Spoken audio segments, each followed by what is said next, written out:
Hey guys, it's Amber. So for today's video, I wasn't really sure what I wanted to do, but earlier this week I was looking through my sketchpad, which is almost empty, and I found some of these sketches for Caterpie, Metapod, I think that's how you pronounce it, and Butterfree that I made. And I found this little doodle, and it reminded me that about a year ago, or at least in the fall of 2019, I was making some, I was drawing a bunch of the Pokemon.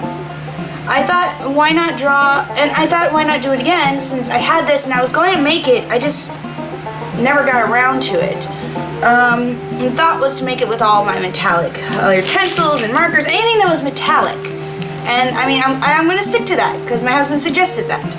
And everything. So I've got my metallic colored pencils from Crayola, as well as my metallic markers from Crayola. This could be good or bad, I don't know. But yeah, I was doing this, like I said, I did this a while back, like where I made some of them. I was making all the, like, the Pokemon and their evolutions. I thought it would be fun, and do them in order, you know? Like, because I started out with Venus and Bulbasaur, Venusaur, and Ivysaur. You can see a better image of this probably on my Twitter or Facebook or Tumblr, because that's where I post a lot of this stuff.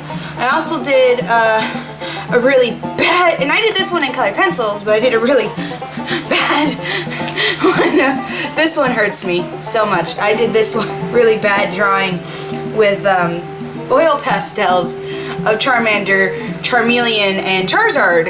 And then I did this not so bad, but also not so great watercolor of Squirtle, Wartortle, and Blastoise? I don't know how to pronounce it. I played very little Pokemon. I like the characters. I think I watched the Pokemon, like Detective Pikachu Pokemon movie. As well as, you know, I played a little bit of, I shouldn't say a little bit, I played quite a bit of Pokemon White 2, if I'm correct, that's the one it was, because my husband gave me that back for, like, Christmas one year.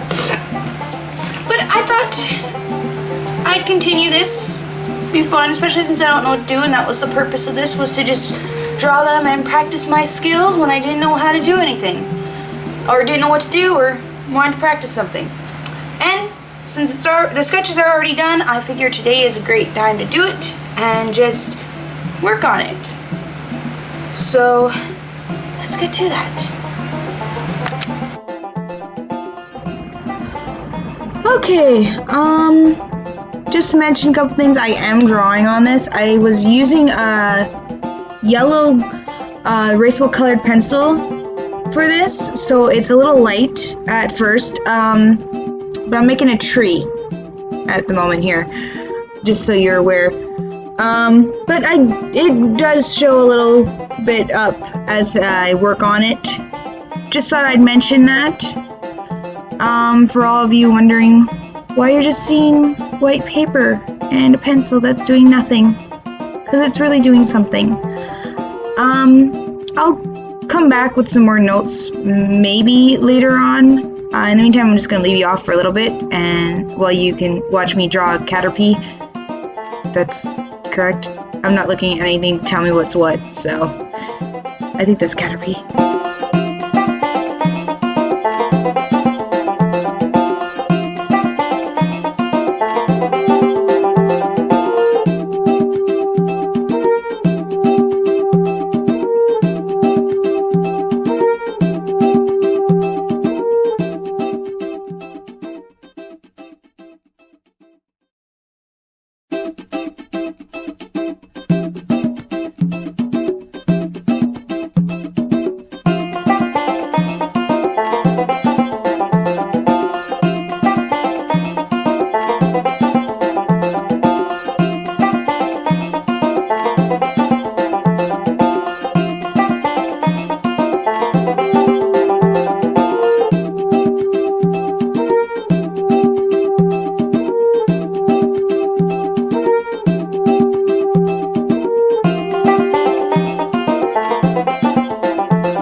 just thought I should mention, in order to draw all these correctly, I did use references as one should when they're drawing something. You don't have to all the time, but it is recommended if you want to improve and practice and get something right.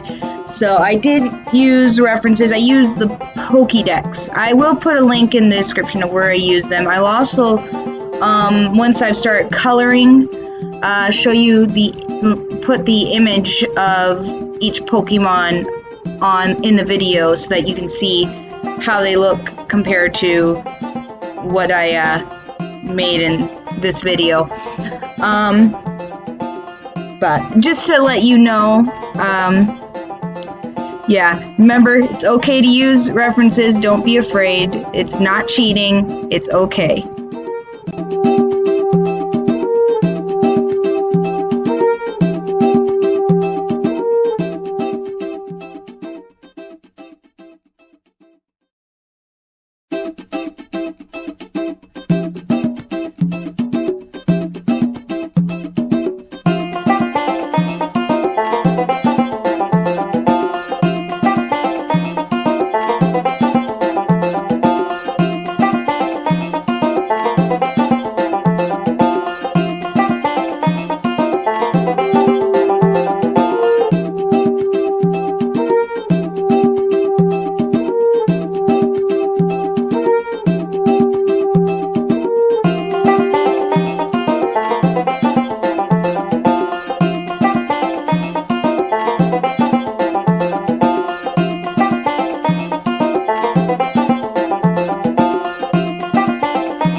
Okay, I'm surprised the line art came out as good as it did with such a chunky pen, though it's not terribly chunky, I suppose.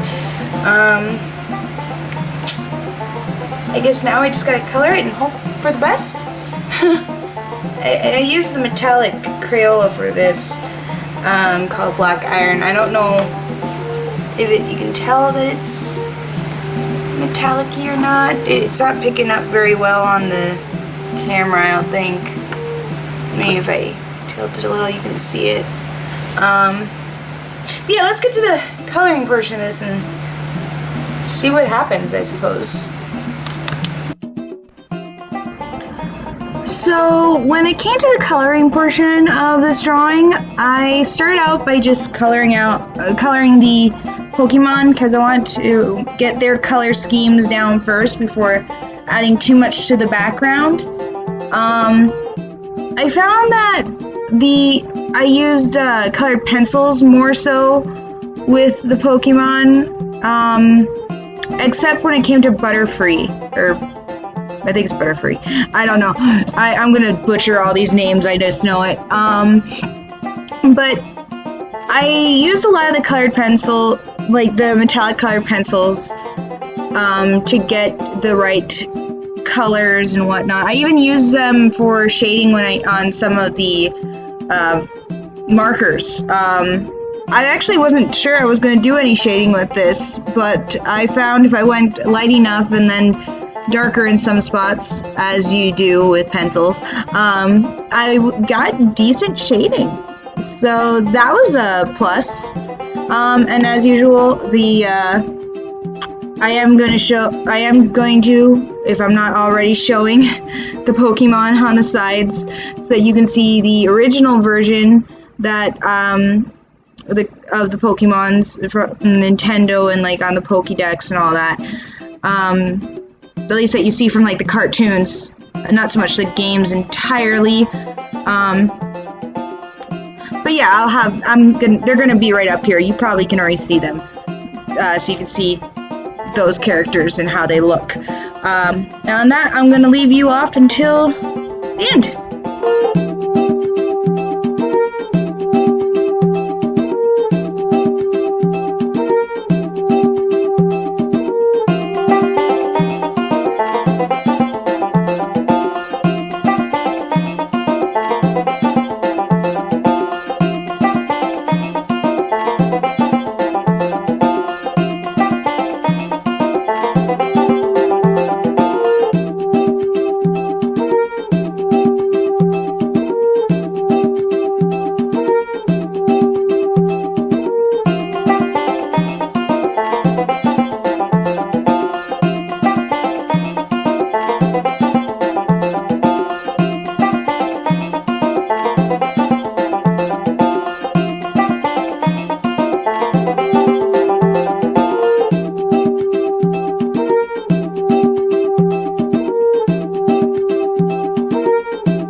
Well, that was fun. I didn't use all of my metallics, but I did use a fair amount of them. It was actually really cool how this came out. I mean, it is a little darker than the actual characters, like the actual Pokemon are, but that's okay because in the end they still look like them. And then it's, you know, it's got this really nice look, and it's all coherent. It's interesting. And then I don't know if you can see the shine, but like when it hits the lights, I mean that's really cool and everything. It reflects a little more on the camera, but I mean the whole thing is all metallic. That's pretty awesome. It's got that nice shine. It was a little hard to get like some details. Like I'm surprised how well the like I said earlier with this nib, it was, but like the colors are so opaque. Like the green, like I don't know if you noticed during the video, the greens, they like in the browns and anything where I used other markers, they went over top of each other really well, kind of, which I thought was interesting. So it almost I was able to give that little, like, without even trying it, made some lines smaller and than others, which it gives that little line variety. I don't know the words, but I thought that was pretty cool. I think it looks kind of cute, and it's definitely better than my Charizard and Charmander, which honestly I want to burn that in fire. Pun intended. But I think these ones are pretty cool, and I enjoyed that. I never really got to use much of the markers before today, so that was rather interesting because I didn't, like I said, I didn't realize they were so opaque. And to actually learn that was really cool. I have made a drawing with my metallic pencils before. I actually made a deer with them, a robot deer, I should be specific, and that was kind of fun. For anyone who follows me on my YouTube, my Tumblr, or any other show, like and Facebook, like those social medias, I might remember it, as well as some of my other Pokemon drawings that I've made. Yeah. Oh, and just a reminder, since I brought them up, follow me on Twitter, Facebook, and Tumblr. Links will be in the description. Also, you can follow me on Coffee. And if you want to, get, man, I'm spacing on words. I just went for a walk and now I can't remember how to talk. And I'm for some reason rhyming. Not trying to, but commissions. I keep messing that word up. I can't speak, and my original language is English, and I can't seem to speak it. But yeah, so commissions are open. I still have 5 spaces. If you want to get something, like I said, you make things like this, so that's pretty cool. Yeah. Alright, you guys have a good weekend, and I'll catch you next time.